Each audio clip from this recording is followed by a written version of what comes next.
Hello ಎಲ್ರಿಗೂ ನಮಸ್ಕಾರ. Welcome back to my channel. ಎಲ್ಲರೂ ಹೇಗಿದ್ದೀರಾ? ಐ ಹೋಪ್ ಎಲ್ಲರೂ ಚೆನ್ನಾಗಿದ್ದೀರಾ ಅಂತ ಭಾವಿಸ್ತಾ ಇವತ್ತಿನ ವಿಡಿಯೋನ ಶುರು ಮಾಡ್ತಾ ಇದ್ದೀನಿ. ಸೊ ಇವತ್ತು ನಾನು ಯಾವ ಟಾಪಿಕ್ ಬಗ್ಗೆ ವಿಡಿಯೋ ಮಾಡ್ತಿದ್ದೀನಿ ಅಂತ ಆಲ್ರೆಡಿ ನಿಮಗೆ ತಮ್ಮನೇಲಿ ನೋಡಿ ಗೊತ್ತಾಗಿರುತ್ತೆ. ಇವತ್ತು ನಾನು ತಿಳಿಸ್ಕೊಡ್ತಾ ಇರೋದು ಎರೆಕ್ಟೈಲ್ ಡಿಸ್ಫಂಕ್ಷನ್ ಬಗ್ಗೆ, ಅಂದರೆ ನಿಮಿರು ದೌರ್ಬಲ್ಯದ ಬಗ್ಗೆ.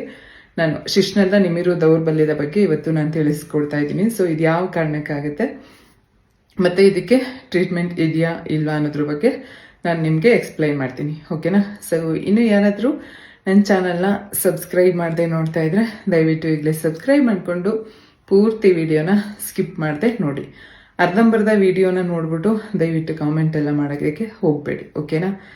ಬನ್ನಿ ಇವತ್ತಿನ ವಿಡಿಯೋನ ಶುರು ಮಾಡೋಣ. ಎರೆಕ್ಟೈಲ್ ಡಿಸ್ಫಂಕ್ಷನ್ ಅಂದರೆ ಮೊದಲಿಗೆ ಏನು ಅಂತ ತಿಳ್ಕೊಳ್ಳೋಣ.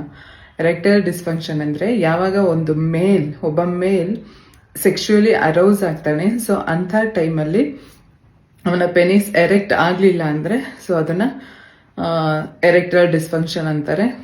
ಆಡು ಭಾಷೆಯಲ್ಲಿ ಅಥವಾ ಕಾಮನ್ ಲ್ಯಾಂಗ್ವೇಜಲ್ಲಿ ಹೇಳಬೇಕಂದ್ರೆ ಒಬ್ಬ ಗಂಡಸು ಮೂಡ್ ಬಂದಾಗ, ಅಂದರೆ ಸೆಕ್ಸ್ ಮೂಡ್ ಬಂದಂಥ ಟೈಮಲ್ಲಿ ಅವನ ಶಿಶ್ನ ನಿಮಿರುವಿಕೆ ಆಗಲಿಲ್ಲ ಅಂದರೆ ಸೊ ಅದನ್ನು ನಿಮಿರು ದೌರ್ಬಲ್ಯ ಅಥವಾ ಎರೆಕ್ಟೈಲ್ ಡಿಸ್ಫಂಕ್ಷನ್ ಅಂತ ಇಂಗ್ಲೀಷಲ್ಲಿ ಹೇಳ್ತಾರೆ. ಸೊ ಇದು ಯಾವೆಲ್ಲ ರೀಸನಿಗೆ ಬರುತ್ತಪ್ಪ ಅಂದರೆ, ಮೊದಲನೇದು ಲೈಫ್ ಸ್ಟೈಲಲ್ಲಿ ಏನು ಅಂದರೆ, ನೀವು ಡ್ರಿಂಕ್ಸ್ ಮಾಡ್ತಾ ಇದ್ರೆ ಅಥವಾ ಯಾವುದೇ ರೀತಿಯಾದಂಥ ಫಿಸಿಕಲ್ ಆ್ಯಕ್ಟಿವಿಟೀಸ್ ಇಲ್ಲದೆ ಇದ್ದರೆ, ಓವರ್ ಒಬೇಸ್ ಅಂದರೆ ತುಂಬ ದಪ್ಪ ಇರೋದು, ಮತ್ತು ಸ್ಮೋಕ್ ಮಾಡ್ತಾ ಇದ್ರೆ, ಸೊ ಇದಿಷ್ಟು ಲೈಫ್ ಸ್ಟೈಲು. ಮತ್ತು ಜಾಸ್ತಿ ಜಂಕ್ ಫುಡ್ಗಳನ್ನ ತಿಂತಾ ಇದ್ರೆ ಏನಾಗುತ್ತಪ್ಪ ಅಂದರೆ, ಸ್ಮೋಕ್, ಡ್ರಿಂಕ್ಸ್ ಅಥವಾ ಓವರ್ ಒಬೇಸು, ಹೊರಗಡೆ ಜಾಸ್ತಿ ಜಂಕ್ ಫುಡ್ಗಳನ್ನ ತಿನ್ನೋದು, ಈ ಥರದ್ದೆಲ್ಲ ಆದಾಗ ನಿಮ್ಮ ಬಾಡಿಯಲ್ಲಿ ಬ್ಲಡ್ ಸರ್ಕ್ಯುಲೇಷನ್ ಸರಿಯಾಗಿ ಆಗೋದಿಲ್ಲ, ಓಕೆನಾ? ಸೊ ಡ್ರಿಂಕ್ಸ್ ಮಾಡೋದ್ರಿಂದ, ಸ್ಮೋಕ್ ಮಾಡೋದ್ರಿಂದ ಏನಾಗುತ್ತೆ ಅಂತ ನಿಮಗೇನೆ ಗೊತ್ತು ಅಲ್ವಾ? ಸೆಕೆಂಡ್ ಒನ್ ಬಂದು ಮೆಂಟಲ್ ಹೆಲ್ತ್. ಒಬ್ಬ ಮನುಷ್ಯಂಗೆ ಎರೆಕ್ಟೈಲ್ ಡಿಸ್ಫಂಕ್ಷನ್ ನಿಮಿರುವಿಕೆ, ಶಿಶ್ನದ ನಿಮಿರುವಿಕೆ ಕರೆಕ್ಟಾಗಿ ಪ್ರಾಪರ್ ಆಗಿರಬೇಕು ಅಂದರೆ ಲೈಫ್ ಸ್ಟೈಲ್ ಹೇಗೆ ಇಂಪಾರ್ಟೆಂಟ್ ಆಗುತ್ತೋ ಮೆಂಟಲ್ ಹೆಲ್ತ್ ಕೂಡ ಅಷ್ಟೇ ಇಂಪಾರ್ಟೆಂಟ್ ಆಗಿರುತ್ತೆ. ಮೆಂಟಲ್ ಹೆಲ್ತ್ ಏನಪ್ಪ ಅಂದರೆ, ಈಗ ಹೊರಗಡೆ ಇರುವಂಥ ಸ್ಟ್ರೆಸ್ಸು, ವರ್ಕ್ ಪ್ರೆಷರ್ ಆಗಿರ್ಬೋದು, ಅಥವಾ ನಿಮಗೆ ನಿಮ್ಮ ಪಾರ್ಟ್ನರ್ ಸರಿಯಾಗಿ ಸಿಕ್ಕಿಲ್ಲ ಅಂದರೆ ನಿಮ್ಮ ಪಾರ್ಟ್ನರ್ ನಿಮಗೆ ಕಂಫರ್ಟಬಲ್ ಇಲ್ಲದೆ ಇದ್ದಾಗ ನಿಮಗೆ ಅವ್ರ ಬಗ್ಗೆ ಇರುವಂಥ ಬೇಜಾರಾಗಿರ್ಬೋದು. ಸೊ ಇದೆಲ್ಲದ್ರಿಂದನೂ ಮೆಂಟಲ್ ಹೆಲ್ತಿಂದನೂ ನಿಮಗೆ ಎರೆಕ್ಟೈಲ್ ಡಿಸ್ಫಂಕ್ಷನ್ ಕಾಣಿಸ್ಕೊಳ್ಳುತ್ತೆ. ಇನ್ನು ಮೂರನೇದೇನಪ್ಪ ಅಂದರೆ, ಈ ಯಾರು ಜಾಸ್ತಿ ಲಾಂಗ್ ಟರ್ಮ್ ಮೆಡಿಸಿನ್ ತಗೊತಾ ಇರ್ತಾರೆ, ಅಂದರೆ ಈ BP, ಶುಗರು ಅಥವಾ ಹೃದಯಕ್ಕೆ, ಹಾರ್ಟ್ ಡಿಸೀಸ್ಗೆ ಈ ಥರದ್ದು ಏನಾದರೂ ಟ್ರೀಟ್ಮೆಂಟ್ಗಳನ್ನ ತಗೊತಾ ಇರ್ತಾರಲ್ವ ಲಾಂಗ್ ಟರ್ಮಲ್ಲಿ, ಸೊ ಅವರು ಡೈಲಿ ಟ್ಯಾಬ್ಲೆಟ್ಸ್ ಎಲ್ಲ ತಗೊತಾ ಇರಬೇಕಾಗುತ್ತೆ.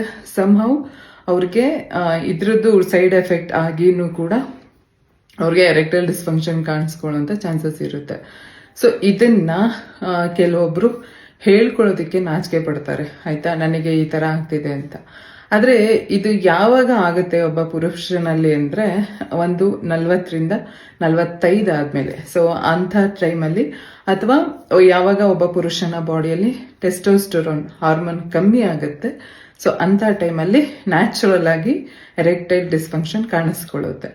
ಆದರೆ ಇದ್ಯಾವುದೂ ಇಲ್ಲದೆ ನಿಮ್ಗೇನಾದರೂ ಅರ್ಲಿ ಏಜಲ್ಲೇ ಬಂದಿದೆ ಅಂದರೆ, ಇನ್ನನ್ನು 3 ಏನು ಹೇಳಿದೆ ರೀಸನ್ನು ಅದಾಗಿರ್ಬೋದು.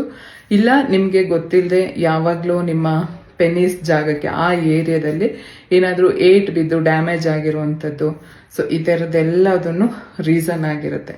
ಸೊ ನನ್ನ ಒಂದು ರಿಕ್ವೆಸ್ಟ್ ಏನಪ್ಪ ಅಂದರೆ, ದಯವಿಟ್ಟು ಹೋಗಿ ಡಾಕ್ಟರ್ಸ್ ಹತ್ರ ತೋರಿಸಿ. ನ್ಯೂರಾಲಜಿಸ್ಟ್ ಇರ್ತಾರೆ, ಇಲ್ಲ ಸೆಕ್ಸಾಲಜಿಸ್ಟ್ ಇರ್ತಾರೆ, ಅವ್ರ ಹತ್ರ ಹೋಗಿ ನಿಮ್ಮ ಪ್ರಾಬ್ಲಮ್ಗಳ ಬಗ್ಗೆ ಹೇಳಿ.